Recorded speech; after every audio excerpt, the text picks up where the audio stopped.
Эхнийх нь хаалга босгодог хэсэг нэлээд сэжигтэй. Тэгээ сүүлд гинт маш хүчтэй хурдан болчихсон Солонгос баг. Реалити шоу гэдэг утгаараа Арын багийн зохион байгуулалт камерны ардах нууцуд их байх магадлалтай гэсэн. За тэгэхээр Солонгосын хувьд шударга байх магадлалтай тал нь юу вэ гэхээр за сайн байцгаана уу, миний шинэ бичлэг давтай байрал. За саяхан Netflix-ийн Physical Russia гэдэг шоу нэвтрүүлэг бүр үнэхээр гоё болж өнгөрлөө. Манай Монгол баг ороод сэтгэл догтлоод бүр омогшоод хайр үрээд бүр нөхөртөө хэлэхэд хүртэл бүр ингээл амар гоё өөртөө ихтэй. Манай Монгол баг гэл өөртөө ихтэй байгаа юм чи. Манай нөхөрчөө Солонгос хүн. Тэгэнгүүт бит хоёр баг ингээ хоорондоо сэтгэл зүгээрээ баг хоорондоо өрсөлдөд байгаа юм шигтэй. Айгүй гоё сонирхолтой үзэж дуусглаа. За тэгээд өчтөр үр дүн нь гарсан. Ашгүй Монгол сүүлийн шатанд үлдсэн. Тэр үед би бүр үнэхээр их баярлсан. Хизээ сүлт ингэж тийм шоу нэвтрүүл ингэж гоё догдолж үзсэн юм бэ. Үнэхээр санахгүй юм. Маш гоё болж өнгөрсөн. Тэгээ Монгол Солонгос хоёрын сүүлийн шатны өрсөлдөө маш ширүүхэн, халуухан те айгүй гоё болж өнгөрсөн. Үр дүнд нь Солонгос баг ялал байгуулсан. Үүн дээр ингээд олон маргаан бас байгаа. Тэгээ үнийг энэ ялалтыг яг хүлээн зөвшөөрөхгүй. Энэ үнэхээр шудраг ялалт байсан уу гэдэг дээр хүмүүс нэлээд эргэлзээтэй Монгол ялах байсан ингээл те нэг тиймэрхүү юмнууд зөндөө яваад байгаа. За үүн дээр би өөрийнхөө хувьас үзэгчийн зүгээс гоё анализ дүн шинжилгээ хийж эмчлэг хий гэж бодлоо. За тэгээд үүн дээр би яг 3 зүйлийг олж харсан байгаа. Эхнийх нь хаалга босгодог хэсэг нэлээд сэжигтэй. За хоёрт нь сүүлийн даалгаврын 5 дугаар раунд бөмбөгийн жин үнэн хэсэгтэр нэлээд эргэлзээтэй байсан. Тэгээ сүүлд гинт маш хүчтэй хурдан болчихсон Солонгос баг.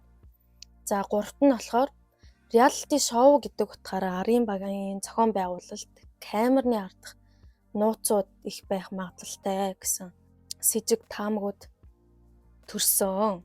За тэгээд энэ 3 таамагуудаа шудраг болон шудраг бус байх магадлалуудын гоё дэлгэрэнгүй ярилцаад явцгаая. Тэгээ юуны түрүүнд мэдээж би мэрэгжлийн спортын хүн биш учраас зөвхөн үзэгчийн талаас дүгнэлт хийн гэдгийг сайн ойлгоорой манайхаа. Эхний тэр хаалганы хувьд болохоор Солонгос баг маш хурдан босгоцсон шүү дээ. Тэгээ ямар нэг гадны нөлөө байгаа хэсгээр би нэлээд эргэлцсэн байхгүй юу? Яа гэвэл Японы баг дутгааргүй маш хүчтэй тамирчтай байсан. Тэгээ хаалга ерөөсөө хөдөлгөж чадахгүй баг сүүлийн 40-од минутаар хаалгатайгаа зууралцаар байгаа тэгээд дууссан шүү дээ. Монголын хувьд бол угаасаа ярилдахгүй тамирчин хүний хувьд зөвхөн хүч бие бэлтэр гэхээс илүү толгоо ажилуулах хэрэгтэй, тактик хэрэгтэй, багийн ажиллагаа хэрэгтэй гэдгийг үнэнхээр гоё харуулж чадсан. Тэн дээр бүр бахархаад дуусшгүй.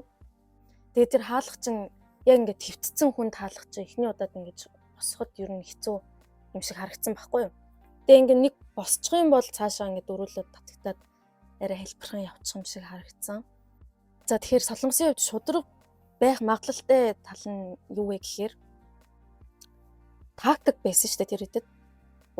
Тэр олсоо холоос татах гэсэн тактик байсан. Аль болох холоос татах юм бол тэг боломжтой гэд ярьжсэн шүү дээ. Тэгээд 6 гишүүн нь зургуулаа баг ойролцоо хүчтэй болохоор яг зэрэг ингээд татангууд бас боломжтой байж болох юм гэж бодсон. Хоёрт нь болохоор тэр сүүлийн бөмбөгөн дээр бүгд адилхан энэ тэнцүү ингээ явж байгаад 5 дугаар раунд дээр илүү яг адилхан 35 секунд үлдсэн шүү дээ. Тэгээ яг сүүлийнхтэрээ ингээ бүгдээрээ зэрэг дайрахтаа аль нь л ер нь цуцсан байгаа хэрнээ хамгийн сонирхолтой нь 1 минутанд Солонгосын баг тугаа авцсан байхгүй айгу сонин.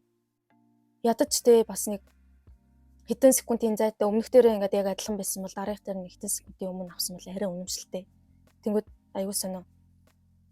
Супер баатар шиг гинт хүч ороод тэгчдэг юм байх та гайхмаар. Жохо итгэж өгөхгүй байсан л да.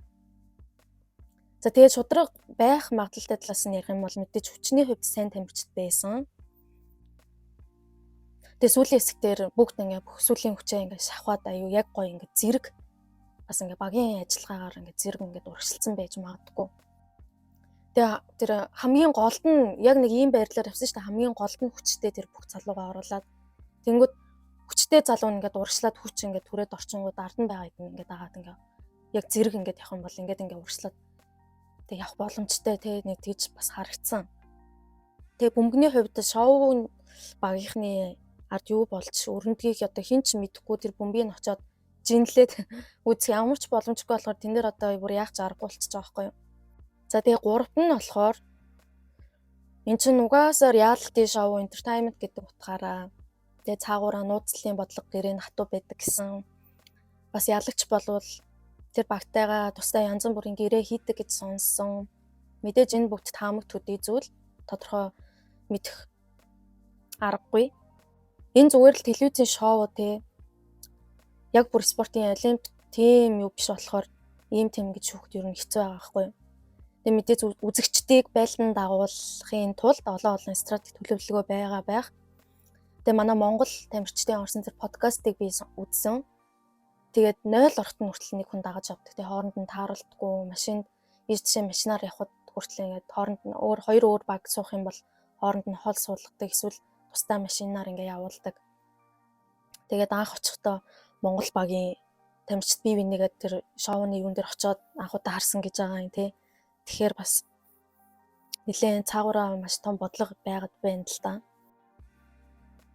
Тэгээд солонгос хүмүүсийн зарим сэтгэл дээр солонгосын баг одоо мөнгөн дээрээ тэглээ инглээ гэл тэр нь бол нэг тийм нөлөө биш байх гэж би бодод байна. Тэгээ яагаад вэ гэхээр штэ. Одоо зөвхөн би сүүлийн тэр шатны даалгавар дээр дүгнэлт хийгээгүй.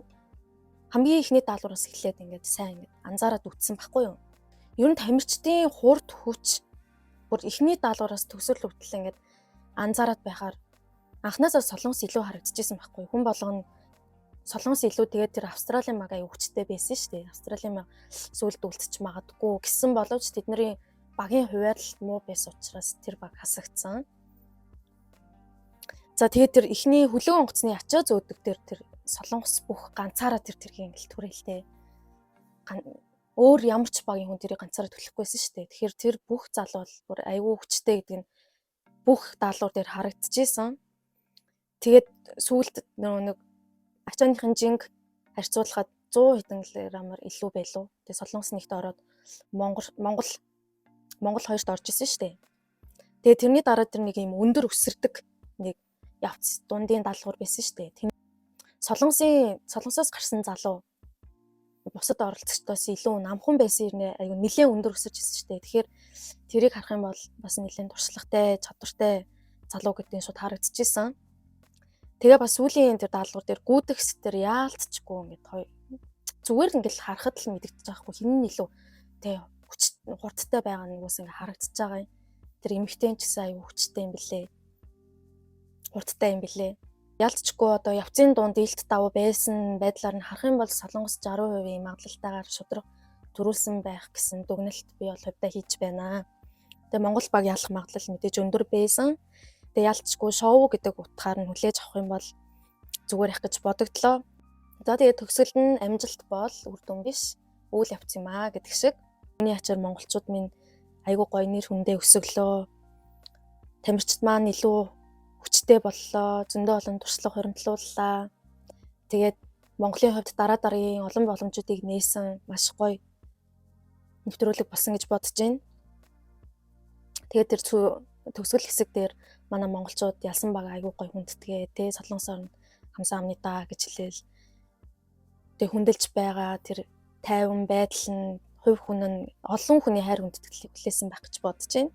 Тэгээ манай Монгол багийн хувьд давуу тал нь мэдээж багийн стратеги сайн байсан, хуваарлалтаа маш сайн хийж байсан. Одоо тэр хүч дарга ухаан дэр нүгөөсөө ярилдаггүй хүн болгон ярьж байгаа учраас энэ тухайн их яриад яах вэ? Тэгээ миний хувьд яг нь манай сакс балбалын хоёр маань жоохон харамсалтай санагдсан зүйл байгаа.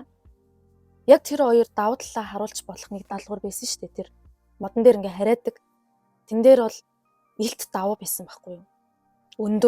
Өндөр учраас тэ харихад илүү амар дээр нь тэр хоёрын спортын нуур чадвар илүү хурдтай, тесрэлттэй тэ. Уг нь давуу тал маш илүү тэн дээрс жинхэнэ ингээд аягүй гоё өөрсдөө харуулах боломж байсан боловч жоохон туршлагагүйдсэн үү, сандарсан уу тэ тэрнээсээ болоод товчоод дарахаа мартаад бүдэрч унаад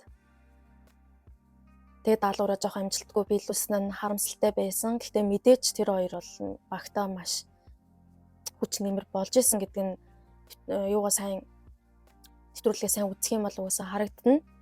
Тэгэхээр тэр хоёр дээр бол нэг тийм айхтар шумж хүмүүсний хэлээд хэрэггүй байх гэж би бодож байна. За тэгээ комент хэсэг дээр би бас хөөрхөн нэг жижигхэн санал асуулга маягийн юм явуулчих гэж бодож байна. Тэгээд та хэд маань аль баг маань төрүүлэх шударгаар төрүүлэх ёстой байсан бэ гэдэг дээр гоё саналаа өгөөд комент дээр лайк дараарай. Тэгээд өөр гоё сэтгэл бичмээр байвал бас чөлөөтэй бичээрэй. Лайк, subscribe дараарай. Дараагийн бичлэгээр уулзъя баяртай.